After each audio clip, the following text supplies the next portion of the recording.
Hi, this is Courtney Sharp, and this is COMcast, our internal employee podcast. I was reminded yesterday of the importance of our employees and the bonds we make here at the city while attending the funeral of District Fire Chief James Gardner, who passed away last week after his battle with Hodgkin's lymphoma. Chief Gardner was remembered by his fellow firefighters as the first to put together a benefit for someone in need, and he played an important role in our organization, teaching others to watch out for their safety and the safety of others in the midst of crisis. He went above and beyond to make his role here more than just a job, and I've always been inspired by the support our fire personnel provide for each other in these difficult times. We'll always remember James, and our thoughts and prayers are with his family.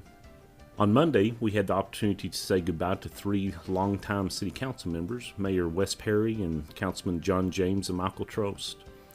We hope you will thank these elected officials for their service if you see them, and welcome the two new faces that we have, Charlotte Hotchkiss and J. Ross Lacey, along with our new mayor, Jerry Morales.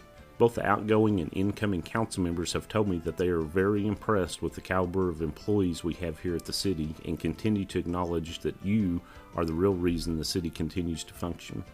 Yesterday at the City Council, we received an update from Jay Edwards with the Midland County Freshwater District on the future of Midland's water supply.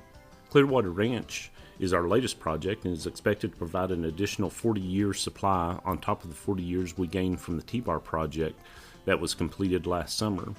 These two neighboring water sources will be tied together and blended once the Clearwater project is finished by the end of this year. You will also soon be hearing more about the West Texas Water Partnership that we have formed with San Angelo and Abilene to continue searching for long-term water solutions. Building official Steve Thorpe also gave the council an update yesterday on the status of our mobile food vendor ordinance. We have received requests from vendors wanting more freedom, but we've also seen the need for more regulations to gain compliance from food truck vendors that are showing up all over town. So we're considering an ordinance that will allow food trucks to stay in an area with the property owner's permission, while also requiring the equipment to be taken off the property overnight. We hope to create a level playing field between mobile food vendors and the restaurants that have the brick and mortar, and hopefully we'll see some new fun dining options here in town as a result. Finally, I want to take a good portion of this podcast to talk about where we stand with housing. As you may have heard, our Planning and Zoning Commission recently denied a 952-unit subdivision proposed along State Highway 349 north of Loop 250, near the area that the City Council recently approved a 270 housing unit by D.R. Horton. The proposed development by Beaton Bow Homes, which has already built 319 homes in the Legend Park subdivision near the sports complex, was proposed without alleys, with some homes closer than 500 feet from an oil well, as well as with higher than usual densities. This subdivision will be brought back to the City Council on appeal on the January 28th council meeting, and we look forward to working diligently with the developers to reach a compromise that benefits everyone. Let me make one thing clear. We are not taking the housing situation lightly here in Midland. Since August of 2012, we have permitted 11 apartment complexes with a total of 2,000 units. Some of these are already online, and you can expect to see several more this year. In 2013, we permitted 732 single-family homes, almost 150 more than we did in the previous year. This does not include an additional 1,000 or so hotel units that we have gained within the last year.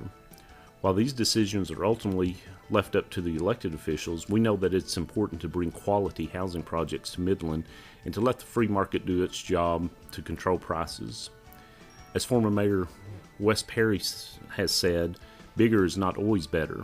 Better is better, and we must uphold our developers to the high standards. Still, we understand people are hurting in this community and even within our organization. One of the most recently opened apartment complexes I mentioned was Playa del Pueblo, which added 96 affordable units to our housing supply. We continue to work with these groups like Habitat for Humanity and the Midland Community Development Corporation to facilitate low-income housing projects like the Sparks Parks development that will bring 24 affordable homes on the east side of Midland, and the Westgate Apartments, which is a 96-unit senior housing apartment complex to be located just south of Loop 250 and Thomason on Graceland. These are all developments that will make us feel proud of the growth happening here in our community and put pressure on the markets to lower the prices. Well, that's it for this episode of COMcast. We wish you a happy Martin Luther King Day with your family and friends, and are grateful for those of you who will continue to work throughout the holiday on Monday to provide the essential services to our citizens.